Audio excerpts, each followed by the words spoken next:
बिस्मिल्लाहिर्रहमानिर्रहीम। अस्सलाम वालेकुम स्टूडेंट्स, कैसे हो आप सब लोग। उम्मीद है बिल्कुल ठीक होंगे और खैरियत से होंगे।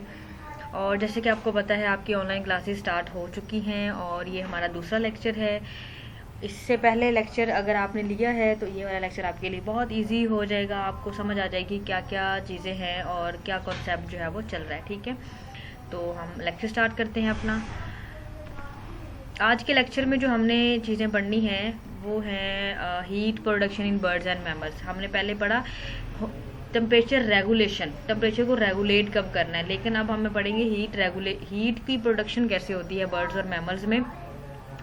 Control of water and solutes, invertebrate excretory system, contractile vacuole, protonephridia, metanephridia, maxillary glands, Malpighian tubules, coxal gland, ये सारी वो टर्म्स है जो हमने पहले पढ़ी हुई हैं। ठीक है, लेकिन अब हमने उनको थोड़ा सा ब्रीफ और उस सेंस में पढ़ना है कि हमें इन सब का स्ट्रक्चर्स और इनका फंक्शन जो है वो पता हो। ठीक है, heat production in birds and mammals.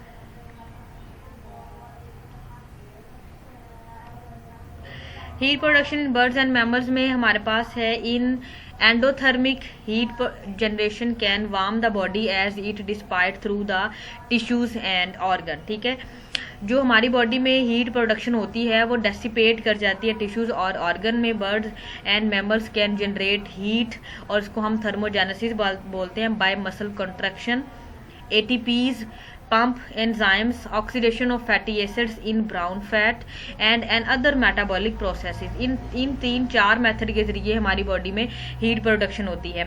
Every time a muscle cell contract the actin and myosin filament, ये हमने एक्टिन और मायोसिन मॉडल जो फिलामेंट कॉन्ट्रैक्शन मॉडल पढ़ा था ये वो है।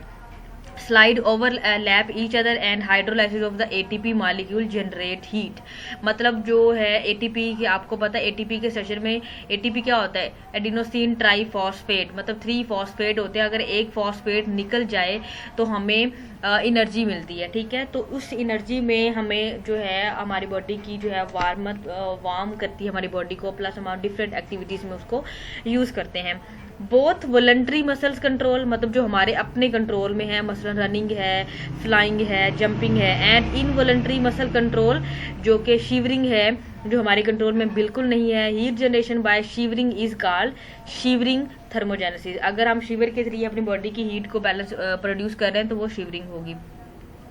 Birds and mammals have a unique capacity to generate heat by using specific enzymes of ancient evolutionary origin, जिसको हम एटीपेज पंप इंजाइम्स बोलते हैं, in the plasma membrane of the most cell. ठीक है, ये क्या होता है, एटीपी प्रोडक्शन होती है बहुत ज़्यादा अमाउंट में एनएडीएच से और एफएडीएच से। ठीक है, और ये हमने पहले पढ़ा हुआ है। एनएडीएच जो है उसमें 3 एटीपी होती हैं और एफएडीएच में 2 एटीपी होती हैं।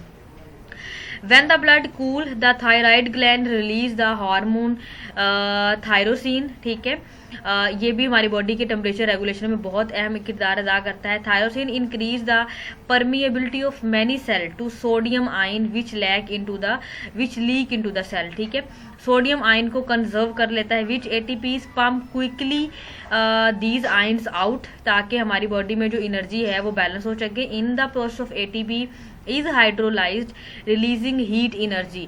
जब ये हाइड्रोलाइज्ड होती है वाटर की मौजूदगी में, ये अपने एटीपी अपने फॉस्फेट को डिटैच करती है, उसे हम क्या बोलते हैं, जो है एटीपीएस को जो है वो रिलीजिंग हीट एनर्जी बोलते हैं।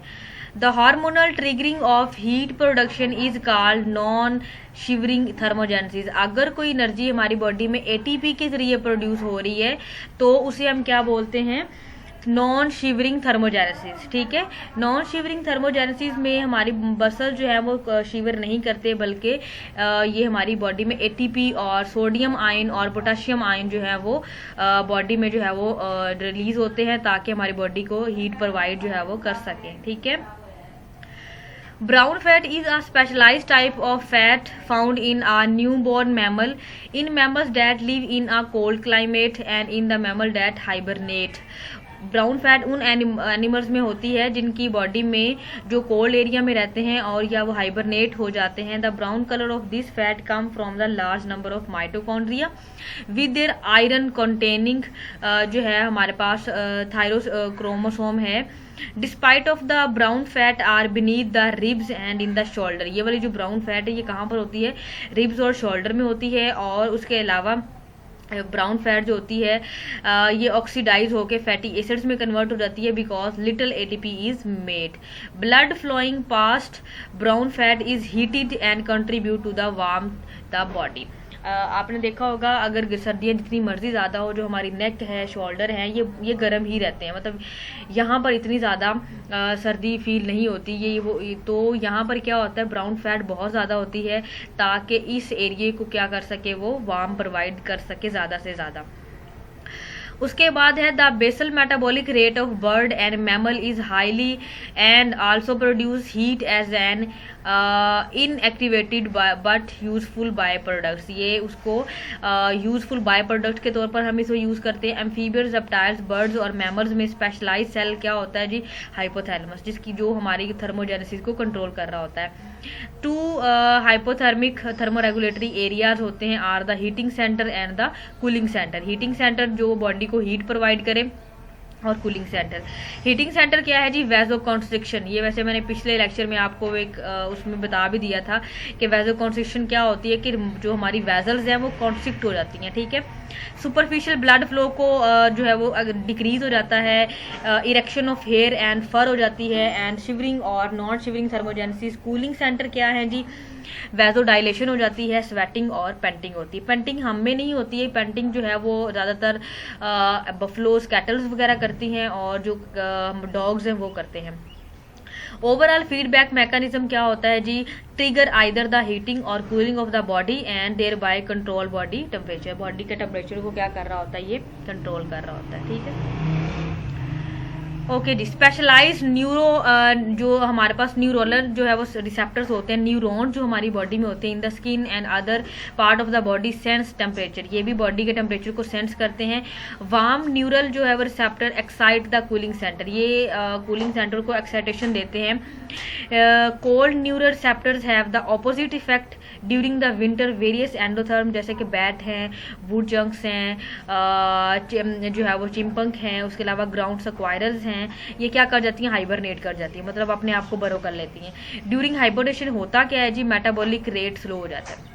हाइबरनेशन जो है वो जो एनिमल्स करते हैं उनका ब्रीदिंग और रेट जो है वो हार्ट रेट कम हो जाता है। Mammals prepare for hibernation by building a fat reserve and growing long winter pelts. इनकी बॉडी में जो है वो लॉन्ग विंटर पेल्ट्स, छोटे छोटे इनकी ब्राउन फैट जो है वो इनकी बॉडी में बन जाती है। All hibernating animals have brown fat. Her animal जो हाइबरनेट करता है उनकी बॉडी में ब्राउन फैट होती है। डिक्रीजिंग डे, अगर जो डे की लेंथ है, जैसे अभी गर्मियों में डे जो है वो ज़्यादा लंबा है रात से, तो जैसे जैसे डे की लेंथ डिक्रीज होती है, जो फैट लेट डेपोजिशन जो है वो ज़्यादा होती जाती है, और फर ग्रोथ जो है वो ज़्यादा हो जाती है, क्योंकि अब उसके बाद क्या आना होता है, विंटर सीजन आना होता है। एक और फिजियोलॉजिकल कंडीशन क्या है जी, एस्टिवेशन है। एस्टिवेशन में क्या होता है, एस्टिवेशन में भी which certain members to survive long period of elevated temperature. जब टेम्परेचर चेंज होता है तो अपने आप को सर्वाइव करते हैं और अपना बॉडी टेम्परेचर जो है वो कम कर लेते हैं। सम बर्ड जैसे कि बैजर्स हैं, बियर्स हैं, अपॉसम्स हैं, रैंकोर्स हैं, शंक्स हैं, ये क्या करते हैं जी, enter a state of prolong sleep in winter. एक लंबी स्लीप में चले जाते हैं, और उस स्लीप में जस्ट इनका जो हार्ट रेट है, इनका जो बॉडी टेम्परेचर है वो कम हो जाता है।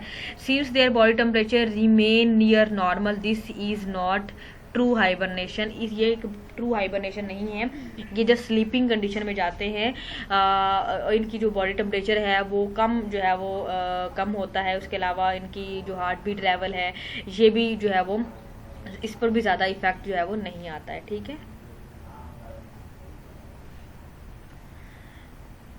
Control of water and solutes क्या है, एक्सक्रीशन सबसे पहले हम देख लेते हैं। Can be defined broadly as a element of metabolic waste produce from an animal body. These products include carbon dioxide and water which cellular respiration primarily produce। ठीक है, इसमें सेलुलर रेस्पिरेशन जो है वो प्राइमरली प्रोड्यूस होती है, और जो एलिमिनेशन हम करते हैं अपने वेस्ट प्रोडक्ट्स का उसको हम बोलते हैं एक्सक्रीशन। ऑस्मोरेगुलेशन क्या है? Excretion of nitrogenous waste is usually associated with regulation of water and solutes ionic balance by physiological process called osmoregulation. ये वो वाली बात होगी कि हमारी बॉडी में जो एक्स्ट्रा वेस्ट है, एक्स्ट्रा वाटर है, एक्स्ट्रा फ्लूइड है, उसको हमने रेगुलेट करना है और उसको एडजस्ट करना है अकॉर्डिंग टू द इन्वायरमेंट, तो उसको हम बोलते हैं ऑस्मोरेगुलेशन। ठीक है।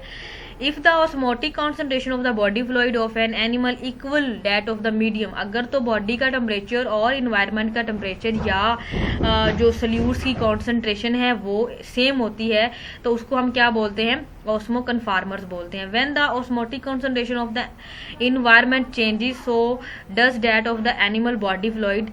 Obviously, this type of osmoregulation is not efficient and has limited distribution of these animals. ये वाले जो एनिमल्स है बहुत कम हैं, ज़्यादातर मिराइन हैं और जो सॉल्टी इन्वायरमेंट में रहते हैं, तो अपना बॉडी का टेम्परेचर जो है वो उसी तरह से डील करते हैं। ठीक है। In contrast an animal that maintain its body fluids at a different osmotic concentration from that of its surrounding. अगर तो जैसे कि कुछ एनिमल जो हैं वो फ्रेश वाटर में रहते हैं, लेकिन उनकी बॉडी अगर सॉल्टी है, हाइपर और हाइपरटोनिक इन्वायरमेंट वाली बात हो रही है, तो वो अपना बॉडी टेम्परेचर रेगुलेट करते हैं, तो उसको हम बोलते हैं ऑस्मोरेगुलेशन। अगर तो किसी की बॉडी का टेम्परेचर इन्वायरमेंट के लिहाज से वेरी कर रहे हैं, इट्स मीन कि वो ऑस्मोरेगुलेटर है। और अगर ऐसे एनिमल जिनकी बॉडी का टेम्परेचर और बाहर का टेम्परेचर जो है वो एक जैसा है, उनको ज़रूरत ही नहीं पड़ती एडजस्ट करने की, तो उनको हम उन एनिमल्स को हम ऑस्मो रेगुलेटर्स बोलते हैं। ठीक है।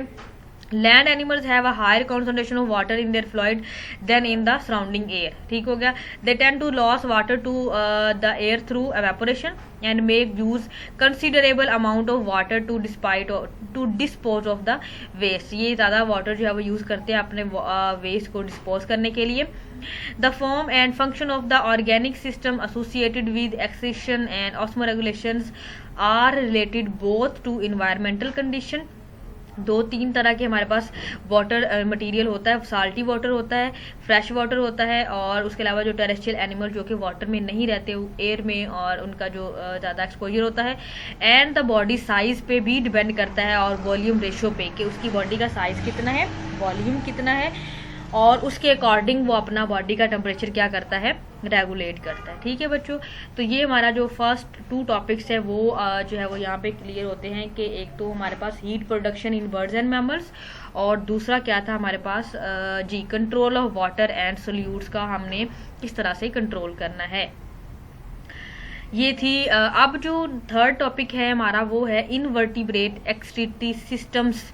इनवर्टिब्रेट की बॉडी में वेस्ट को रिमूव करने के लिए कौन से एक्सक्रीटरी सिस्टम्स होते हैं, मतलब वो किस तरह से अपनी बॉडी को का वेस्ट जो है वो रिलीज करते हैं। Aquatic invertebrates occur in a wide range of media.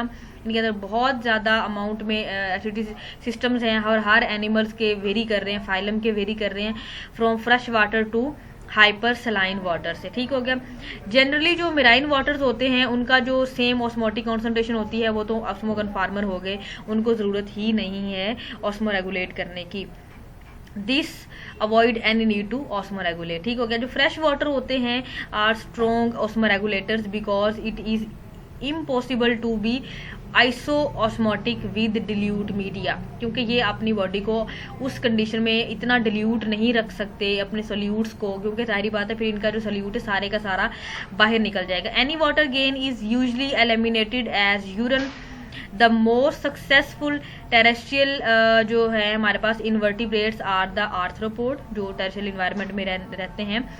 उसके अलावा particularly insects, spiders, scorpions, ticks, mites, centipedes और मिलीपीड्स। ये सेंटीपीड्स और मिलीपीड्स आपको वाटर एरिया में, एक्वेटिक एरिया में मिलते थे। बहुत सारी इनकी लेग्स होती है, लंबी सी, लंबा सा होता है, और काफ़ी अमाउंट में इनके पोर्स होते हैं। पोर्स लाइक इनके जो स्ट्रक्चर्स होते हैं लाइक सीलिया लाइक, ये उनको मूव करते हैं और उससे आगे की तरफ जो है वो चलते जाते हैं। सेंटीपीड्स और मिलीपीड्स में हम उनकी अर्थवर्म की भी एग्जांपल लेते हैं कि ये अपनी बॉडी को कॉन्ट्रैक्ट करके जो है वो मूव करवाते हैं। ठीक है।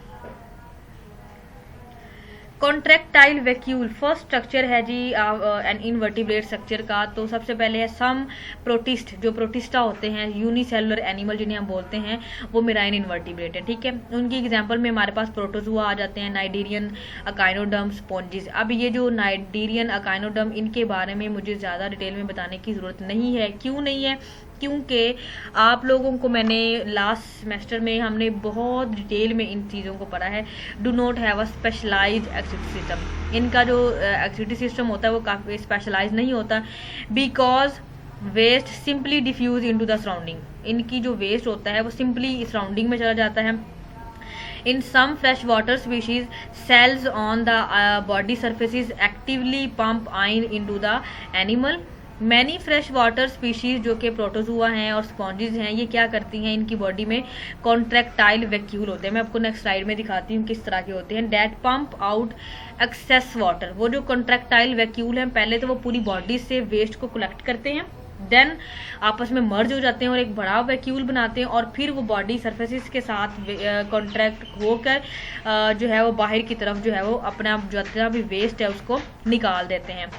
Contractile vacuole are energy requiring device that expel excess water from individual cell exposed to hypoosmotic environment. अब हाइपो और हाइपर में क्या फर्क था? हाइपर जो होते हैं वो अपनी बॉडी का फ्लूइड वाटर बाहर निकालते हैं और खुद श्रिंक हो जाते हैं।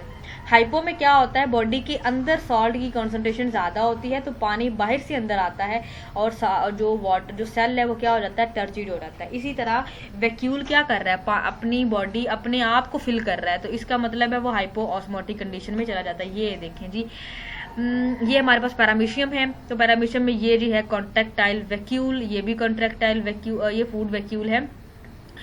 अब ये जो वाटर है ये सराउंडिंग से वाटर को अब्जॉर्ब करेगा और यहाँ से यहाँ पे मर्ज होगा और यहाँ पे सराउंडिंग में अपना जितना भी वेस्ट मटेरियल है उसको रिलीज कर देगा।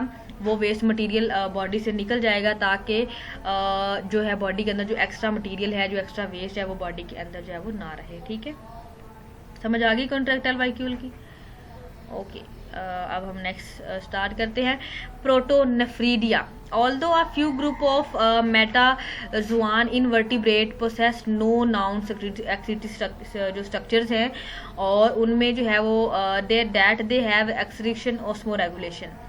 Among simplest of the protonephridia are flame cell. इनकी बॉडी में क्या होते हैं, सीलिया होते हैं, और जब वो वाटर के अंदर या फ्लूइड के अंदर मूव करते हैं तो वो जो है वो शाइन करते हैं। ठीक है, सच एज दोज ऑफ रोटीफर में और एनिलिड्स में इनका जो लार्वा है, मोलस्क जो होते हैं इनके अंदर, और फ्लैट वर्म्स के अंदर ये वाला एक्सक्रीटरी सिस्टम पाया जाता है। द प्रोटोनेफ्रीडियल में होता क्या है, it is compose of network of excretory canal. इनकी बॉडी में बाहर की जाने वाली कैनाल्स होती हैं, डैट ओपन आउटसाइड, मतलब जाहिर बात है वो बाहर की तरफ ओपन होंगी, थ्रू द एक्सक्रीटोपोर। इनकी बॉडी में जो एक्सक्रीशन का पोर बना हुआ है उसके जरिए वो पूरी बॉडी से पहले वो कलेक्ट करेंगी वेस्ट मटेरियल और देन वो उसी एक्सक्रीटोपोर के जरिए बाहर रिमूव कर देंगी।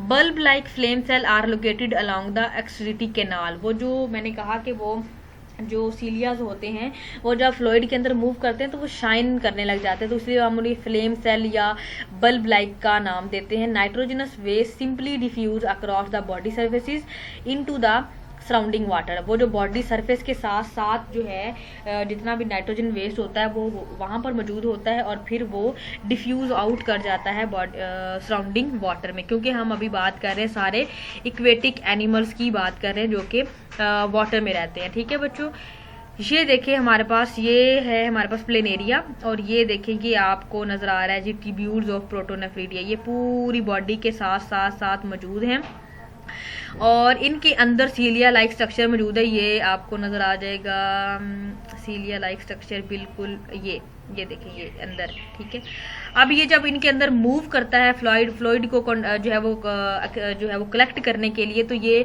बल्ब की तरह जो है वो हमें दिखाई देता है। ये फ्लेम बल्ब जो हमें नज़र आता है उनके अंदर। ठीक है, इसके अंदर ये जो इतनी उन्होंने एलैबोरेट करके दिखाया ना, बड़ा करके उसको मैग्नीफाई करके, ये बिल्कुल एक इतना सा स्ट्रक्चर है। ठीक है, ये वाला इसको हमने मैग्नीफाई करके दिखाया कि इसके अंदर है क्या। तो ये सीलिया लाइक स्ट्रक्चर होते हैं जो कि एक टफ्ट ऑफ सीलिया की तरह होते हैं और फिर वो फ्लूइड के अंदर जब मूव करते हैं तो उनकी जो वहाँ से फिर वो शाइन करते हैं, बल्ब की तरह हमें नजर आते हैं, तो हम उन्हें फ्लेम सेल बोलते हैं। ठीक है, उसके बाद थर्ड वाला जो स्ट्रक्चर है वो है मेटानेफ्रीडिया। मेटानेफ्रीडिया क्या है? More advance type of excretory structures among invertebrate is the metanephridium. Most annelids, जो एनिलिड्स में अर्थवर्म आ जाते हैं, उनकी बॉडी में ये पाया जाता है। मेटा मीन होता है सेगमेंट, ये तो अर्थवर्म की बॉडी आपने देखी है वो सेगमेंट में होती है, तो हर सेगमेंट में एक मेटानेफ्रीडिया होता है।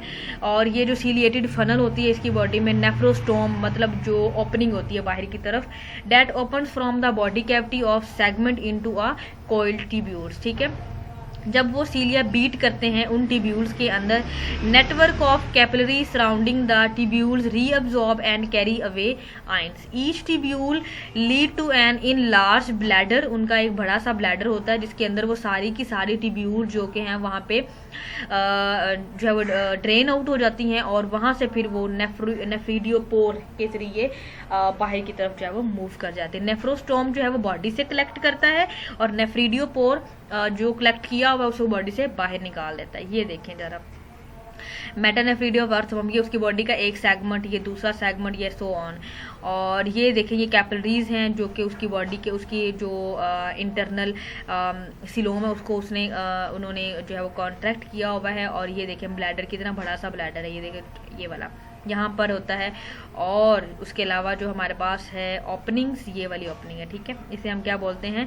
नेफ्रीडियोपोर। ठीक है, ये वो ओपनिंग है और ये हर एक सेगमेंट में ओपनिंग है। ठीक है, इस तरह से हर सेगमेंट अगले सेगमेंट में अपना मटेरियल नहीं सेंड करता, बल्कि उस इधर से ही अपनी नेफ्रीडियोपोर ओपनिंग के जरिए बॉडी से जो है वो मूव आउट करवा देता है। ठीक है, ये था हमारे पास 3 स्ट्रक्चर। के ऊपर आपको ये भी नजर आ रहा है, देखिए अर्थवर्म, इसके कितनी बॉडी में सेगमेंट्स हैं, और हर सेगमेंट का अपना नेफ्रीडियोपोर है, नेफ्रोस्टोम है, और नेटवर्क ऑफ कैपिलरीज है। ठीक हो गया, ये इसकी जो है वो इंटरनल ओपनिंग होती है, ये वाली। ठीक है, इंटरनल ओपनिंग के जरिए ये फिर मूव करता है, और इसको हम नेफ्रोस्टोम बोलते हैं। ठीक है, और ये एक्सटर्नल ओपनिंग होती है, इसे हम नेफ्रीडिया बोलते हैं। ठीक है, अच्छा जी, एंटीनल एंड मैक्सिलरी ग्लैंड्स क्या होते हैं जी हमारी बॉडी में, इनवर्टिब्रेट की बॉडी में? इन दीज क्रस्टेशियंस, ये वो वाले इंसेक्ट्स होते हैं जो वाटर में रहते हैं, जैसे क्रैब्स हैं, जैसे कि क्रैब्स हो गया, और क्या होते हैं डिफरेंट वो जो इंसेक्ट्स जो प्राणी में रहते हैं उनको हम क्रस्टेशियंस बोलते हैं। That have gills nitrogenous waste and removed by simple diffusion across the gills, ये अपनी सारी जो है गिल्स के जरिए वेस्ट मटेरियल निकालते हैं। मोस्ट क्रस्टेशियंस जो है वो अमोनिया बेस होते हैं, मतलब इनका जो वेस्ट मटेरियल होता है ये अमोनिया होता है, बट सम यूरिया और यूरिक एसिड भी प्रोड्यूस करते हैं। और अमोनिया को प्रोड्यूस करने मतलब डिजोल्व करने के लिए हमें 500 मिलीलीटर वाटर चाहिए होता है 1 ग्राम अमोनिया को डिजोल्व करने के लिए। 1 ग्राम यूरिया को डिजोल्व करने के लिए हमें 50 मिलीलीटर वाटर चाहिए होता है, और 1 ग्राम जो है वो हमारे पास यूरिक एसिड को डिजोल्व करने के लिए हमें 1 मिलीलीटर वाटर रिक्वायर होता है। The excretory organ in some crustaceans are antennal glands and green जो है वो glands भी हम इन्हें बोलते हैं because of their location near the antenna। ये जो antenna like कह लो आप लोग, इनकी बॉडी के जो इनके हेड के पास बिल्कुल एक जो हेयर लाइक स्ट्रक्चर्स मौजूद होते हैं, जिस तरह से अपने कैट के माउथ के बिल्कुल पास नहीं होते लंबे लंबे हेयर, इसी तरह के। Fluid filters into the antennal gland from the haemocoel. Haemocoel क्या होता है? हीम मतलब वाइट फ्लूइड को बोलते हैं, और सील वो जो कॉइल जो जहाँ पे वो कैविटी है वहाँ से। हीमोलिम्फ जो है वो pressure from the heart is main driving force of filtration. जाहिर बात है इनकी जो हार्ट है वही उसको पंप करता है, वो पूरी बॉडी में जो लिम्फ जो है वो फैल जाता है। जिस तरह हमारी बॉडी में जो ब्लड है वो पूरी बॉडी में कैसे जाता है? कॉन्ट्रैक्शन से, जो ब्लड कॉन्ट्रैक्ट और रिलैक्स करता है, पंपिंग से, ब्लड की पंपिंग से जाता है। ये देखें जी कैसे जाता है। ये एंटीना लाइक स्ट्रक्चर है इनकी क्रैब्स की बॉडी में और श्रिम्प्स की बॉडी में। ये एंटीना लाइक स्ट्रक्चर होते हैं उनके हेड के अपर साइड पे। ठीक है, और उसके बिल्कुल नीचे जो है हमारे पास क्या होता है? एंटीनल सिस्टम होता है, कहाँ पे गया ये वाला? ठीक है, ये लैब्रिंथ भी बोलते हैं हम लोग इसे। एंटीनल और maxillary glands are called green gland, इनको ग्रीन ग्लैंड भी बोलते हैं। और इन डेकापोड्स में जो होता है end sac of the antennal gland has a small vesicle and spongy labyrinth. ये एंटीनल ग्लैंड है, ये वो ग्रीन ग्लैंड है और इसके नीचे स्मॉल लेब्रिंथ होती है। लाइक लेब्रिंथ आप कह सकते हो कि स्मॉल वॉल्स या कैपिलरीज कह लो, जो कि मटेरियल को लेकर आ रही होती है। और फिर ये इनकी इस मूवमेंट के लिए, मतलब ये जो मूवमेंट होती है इनकी एंटीना की, ये एक तो केमिकल्स की डिटेक्शन के लिए होती है, एक जो है वो प्रे की डिटेक्शन के लिए होती है कि किस तरह का प्रे है और वो किस तरह से आके जो है वो अफेक्ट करेगा बॉडी को, और कौन सा प्रे और किसको हमने प्रीडेटर जो है वो देखना है, और कौन सा प्रे है जो हमारी तरफ आ रहा है या उसकी हमसे टूवर्ड्स जा रहा है। ठीक है, तो ये उस एंटीना को इसलिए यूज़ करते हैं कि अपनी बॉडी के डिफेंस मैकेनिज्म में इस एंटीनल ग्लैंड को अपनी बॉडी के डिफेंस के लिए यूज़ करते हैं। और उस डिफेंस के लिए ये जो इसका ग्रीन ग्लैंड है इसके अंदर फ्लूइड मौजूद होता है, और ये फ्लूइड उसको सेंसिंग सिग्नल्स देता है कि अब उसने किस तरह से मूव करना है। ठीक है बच्चों, ये था हमारा एंटीनल या मैक्सिलरी कॉक्सल ग्लैंड। ठीक हो गया। इन अदर क्रस्टेशियन सम जो है वो हमारे पास मेला क्रस्टेशियन जो हैं, जो कि क्रैब्स है, श्रिम्प्स हैं, are excretory organ are near the maxillary structure. ठीक है, उनका जो एक्सक्रीशन सिस्टम भी है वो भी उसी ग्रीन पिगमेंट पे है। And the terminal end termed as maxillary glands. In maxillary glands fluid collect with the tubules, वो जो नीचे मैंने आपको दिखाया है ये ट्यूब्यूल जो है ये वाली, ये क्या करती हैं, वेस्ट को क्या कर लेती हैं, कलेक्ट कर लेती हैं। ठीक है, और जो है from the surrounding blood of the haemolymph, वो जो सराउंडिंग ब्लड होता है और जो हीमोलिम्फ होता है वहाँ से उसको कलेक्ट कर लेती हैं। And this primary urine is modified substantially by the selective reabsorption. अब जारी बात है वहाँ पर सेलेक्टिव रीअब्जॉर्प्शन भी होती है, जैसे हमारी नेफ्रॉन में होती है। हमारे नेफ्रॉन में भी क्या हो रहा होता है, हमारे नेफ्रॉन में जितना भी हमारा यूज़फुल वाटर्स हैं, सोडियम आयंस हैं, पोटाशियम आयंस हैं, ये सब जो है हमारे नेफ्रॉन में कलेक्ट कर लिए जाते हैं ताकि कोई भी यूज़फुल चीज़ हमारी बॉडी से रिलीज ना हो। ठीक है, उन सब चीज़ों को रीअब्जॉर्ब कर लिया जाता है, और जो वेस्ट मटेरियल होता है, प्योरली वेस्ट मटेरियल होता है, उसको हम रिलीज आउट करते हैं बॉडी से। ठीक हो गया। उसके बाद हमारे पास आ जाता है मालपीजियन ट्यूब्यूल्स। तो मालपीजियन ट्यूब्यूल्स ज़्यादातर इंसेक्ट्स में होती हैं। Insects have an excretory systems made up of gut and Malpighian tubules attach to the gut. Excretion involves the active transport of potassium ion, मतलब जो बॉडी में पोटाशियम आयन होता है इंसेक्ट की, उसको ट्रांसपोर्ट करता है into the tubules from the surrounding haemolymph and the osmotic movement of water that follows. ठीक है, उसको जो फॉलो कर रहा होता है जितना भी वेस्ट मटेरियल होता है जो हायर कॉन्सेंट्रेशन से लोअर कॉन्सेंट्रेशन में जा रहा होता है। Nitrogenous waste also enter the tubules. Nitrogen waste होते हैं वो भी यूरिक एसिड, जो इंसेक्ट जो है वो यूरिक एसिड प्रोड्यूस करते हैं, ट्यूब्यूल्स में चला जाता है। As fluid move through the Malpighian tubules some of the water and certain ion are recovered. उसमें से जो वेस्ट मटेरियल जो हमने बाहर बॉडी से रिमूव आउट करना होता है थ्रू मालपीजियन ट्यूब्यूल्स, उसको हम क्या कर लेते हैं, रिकवर कर लेते हैं, बॉडी उसको रिकवर कर लेती है।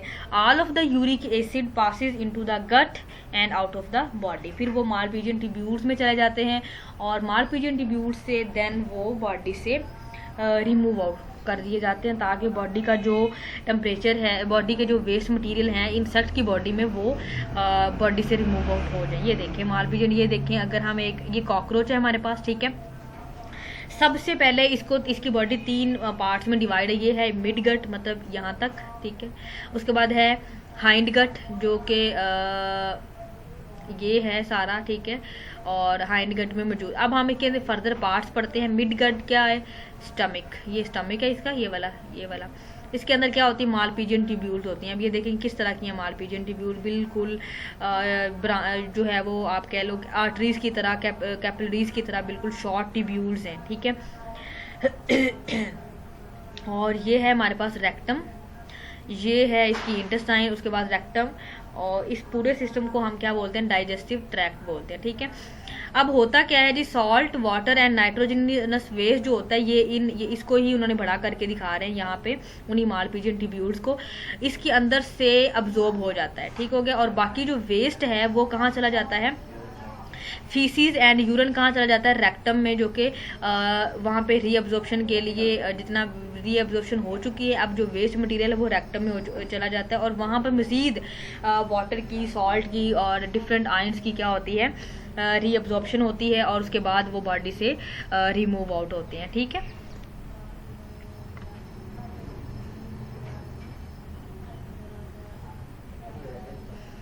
कॉक्सल ग्लैंड क्या होते हैं, coxal gland are common among the arachnids, arachnids कौन से इंसेक्ट्स को बोलते हैं हम, ये स्पाइडर्स होते हैं और स्कॉर्पियंस को बोलते हैं, स्टिक्स को और माइट्स को बोलते हैं। इसमें क्या होता है जी, स्फेरिकल सैक होता है जो कि बिल्कुल नेफ्रीडिया की तरह होता है, ठीक है। और इसके अंदर जो waste are collected from the surrounding, इसकी बॉडी में भी जो स्पाइडर, अब आपको पता है स्पाइडर कितना छोटा सा स्पाइडर होता है बिल्कुल, और लॉन्ग उसकी लेग्स होती हैं। स्कॉर्पियन थोड़ा सा बड़ा होता है, टिक्स भी और माइट्स भी छोटी छोटी होते हैं।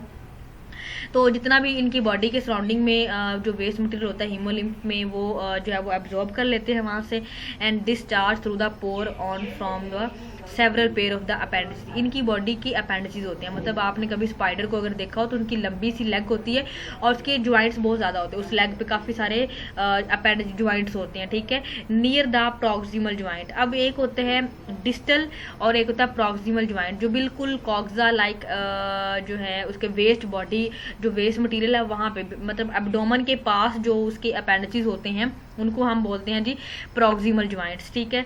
Recent evidence suggest that the coxal gland may also function in the release of pheromones. क्या करते हैं जी, वेब जो होता है या स्पाइडर जो होते हैं, जो स्कॉर्पियंस हैं, इनकी जो डंग होता है या फिर जो इनका जो है वेस्ट मटेरियल फिरोमोन्स हार्मोन्स हैं, इन्होंने अपनी फैमिली को जो इनके दूसरे मेंबर्स होते हैं उनको बताने के लिए जो फिरोमोन्स या अगर किसी दूसरे एनिमल को पैरालाइज करने के लिए जो है वो ये पॉइजन यूज़ करते हैं, फिरोमोन्स, वो भी किसके ज़रिए जो है वो रिलीज़ करते हैं, कॉक्सल ग्लैंड के ज़रिए करते हैं, ठीक है। ये एक रीसेंट स्टडी है जो कि कॉक्सल ग्लैंड के बारे में है, ठीक है जी। बच्चों ये हमारा था आज के टॉपिक्स का, तो नहीं कह सकते, बहुत सारे टॉपिक्स हमने डिस्कस किए हैं और आपके लिए ये तभी यूज़फुल होंगे, ये तभी आपको फ़ायदा देंगे जब आप डेली का लेक्चर डेली ही लेंगे और उसके पॉइंट्स बना के आपके अपने 1 से 2 दफ़ा उसको रिवीजन कर लेंगे। अगर नहीं करेंगे तो फिर आपका बर्डन बढ़ता चला जाएगा और जो है फिर आपको मुश्किल होगी बाद में कि हमने क्या पढ़ा, कब पढ़ा, कैसे पढ़ा। तो अच्छे बच्चों की तरह आप लोगों ने इन लेक्चर्स को लें और राइट डाउन करें इनके पॉइंट्स को और आप मेमोराइज़ करें। अभी आपके पास टाइम है, फ्री है घर में, तो यूटिलाइज़ करें अपने टाइम को, ठीक है। ओके बच्चों, thank you for listening, have a good day, अल्लाह हाफिज़।